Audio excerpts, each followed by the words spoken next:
Greetings to you on this Friday after Ash Wednesday. And focusing on the Gospel of Matthew, we think of the transformation power of fasting. Passage from the Gospel of today. The days will come when the bridegroom is taken away from them, and then they will fast. Our appetites and fleshly desires can easily cloud our thinking and keep us from desiring only God and His holy will. Therefore, in order to curb these disordered desires, it's useful from time to time to mortify them by acts of self-denial, such as fasting. During his public ministry, Jesus and his disciples were together, and there appears to be a lack of any self-denial of each other's company.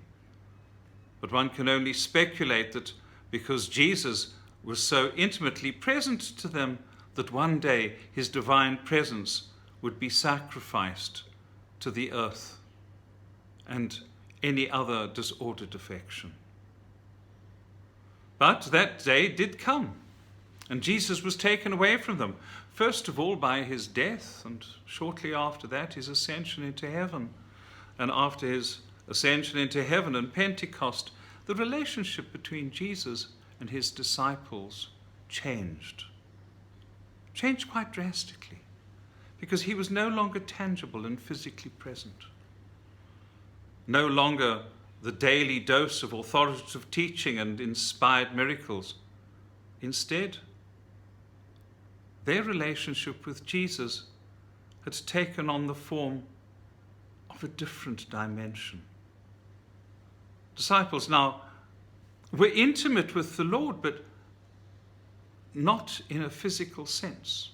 It was faith in him. It was their interior being that was in relationship with Jesus. The disciples therefore needed the passion and their fleshly appetites to be under control. Their desire to be with him needed to be under control. And hence, there would have been some form of mortification. We need to allow the Spirit of God to continue in us and consume us and lead us to what we should do.